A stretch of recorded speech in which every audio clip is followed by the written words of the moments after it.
To my mosh. They say if you love your man, be part of his struggles. Well, it's true, me. I don't just be there for the good times, but be there for the hard ones too. I want to be part of your struggles, stand by with you when life gets tough, and show you that you don't have to face it all alone. I will support you through your dreams, your doubts, and even your failures. I will help you to carry the weight when it feels too heavy, and celebrate with you every small win along the way. You know, love isn't just about date nights and cute photos. It's about teamwork, patience, and growing through the tough seasons together. When I choose to face the struggles side by side, we don't just grow stronger as individuals, we grow stronger as a team. And when success finally comes, it feels even sweeter because I know we built it together, step by step, and that's the real love, being each other's strength, even when life tries to break us down. So just hold my hands tight, Mosh. Laban lang tayo ng sabi ko. Nandito lang ako lagi sa side mo, Kashta. Biyar mo na tayo ng orange show at magkita diyan tayo very soon. Happy Mother's Day. I love you to the moon and back. Yes, I didn't count how many months we have. All I want is to celebrate every time. That carries me through. I need you.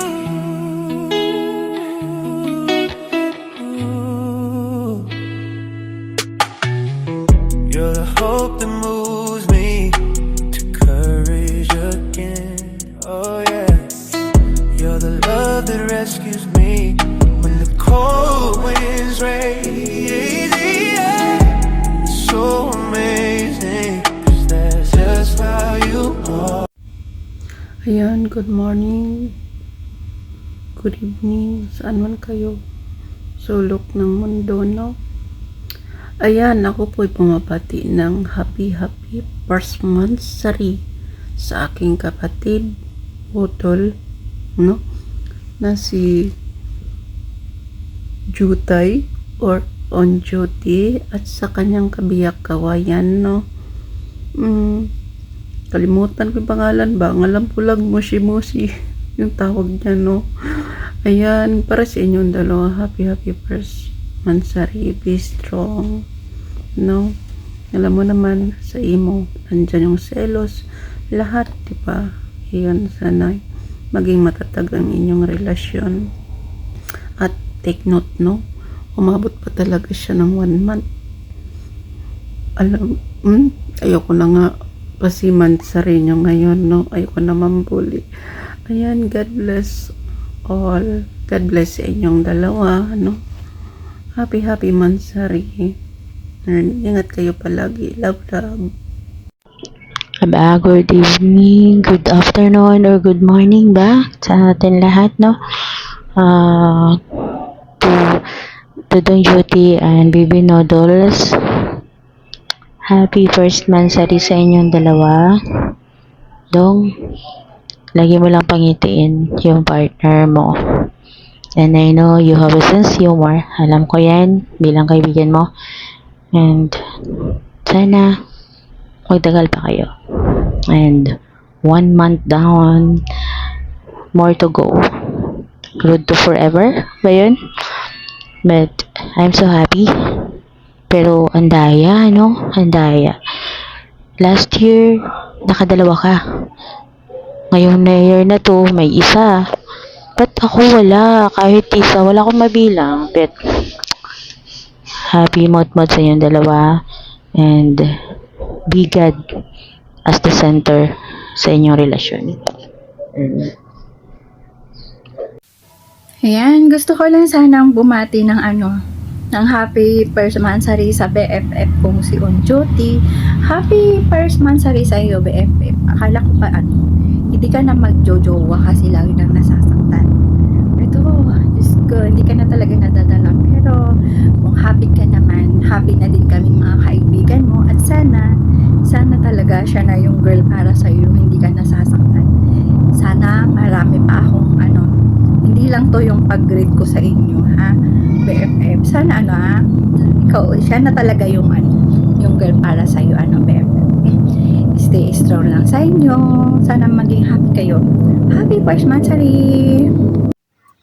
In behalf sa aking partner na si Pinggol, gusto lang sana na yung batiin ng happy first monthsary sa mahal kong kapatid na si Noodles at saka si Unjuti. Enjoy lang, magmahalan kayo, magpakatatag kayo dahil napakahirap ng LDR. Enjoy lang. Kung may mga pagtatalo, pag-usapan na maayos, may hindi pagkakaintindihan, nakukuhain sa pag-uusap. At sana on duty, mahalin mo yung kapatid ko. Alagaan mo, huwag na mong papaiyakin kasi pagod na yan masaktan, pagod na yan umiyak. Napaka-legit na tao yan. Napakabuti ng puso at mapagmahal. At sana, pag tinutoyo yan, tindihin mo na lang.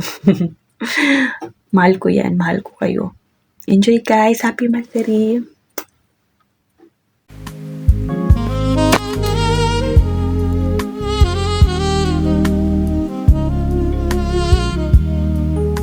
Ayan, sa Otol Noodles ko dyan, Tol, belated happy birthday sa'yo.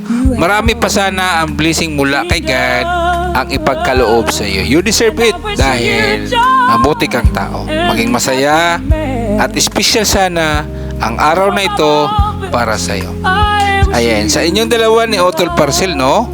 Stay strong lang. Aabot kayo hanggang dulo. Ayan. Wishing you both a wonderful Mansari and many more years of happiness together. Congratulations sa inyong dalawa, no? Sana si Parcel Bintana na lang para gabi-gabi dudungaw ni Noodles. Ayan. Good luck sa inyong dalawa. Enjoy. Mag-away man pero hindi maghihiwalay. Ayan. Tol, Noodles, and Parcel, good luck and congratulations sa inyong dalawa, no?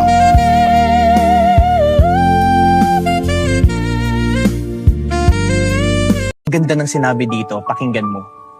Get a partner who matured enough to educate you, matured enough to handle your attitude, matured enough to accept your flaws. Remember, looks are everywhere, but a person with good mindset is rare. Hindi mo kailangan ng partner na maganda at gwapo lang. Madali lang yan. Kahit saan meron yan. Ang kailangan mo, yung partner na may emosyon at may utak. Yung kaya kang i-correct at hindi ka ito-tolerate sa mga kamalian mo. Yung kayang harapin yung attitude mo. Hindi yung kapag mahirap na, bigla na lang tatakbo. At higit sa lahat, yung tatanggapin ka. Tatanggapin ka hindi dahil perpekto ka, kundi dahil alam niya yung flaws mo. Real talk, huwag kang mamuhay sa fantasy na iniisip mo pagdating sa relationship, sweet at puro kilig lang. Dahil kung sa kilig lang yung babasihan mo, hindi yun ang totoong relasyon. Kung puro itsura lang yung hahanapin mo, kukupas rin yan. Pero kung hahanapin mo yung partner na may maayos na attitude at mindset, yan ang tunay na bumubuo ng relasyon. Kaya kung may pipiliin ka na partner, dapat yung partner na pinapatalino, pinapagaling at ginaguide ka. Hindi yung partner na hahayaan kang hindi umusad. With you is a moment I treasure.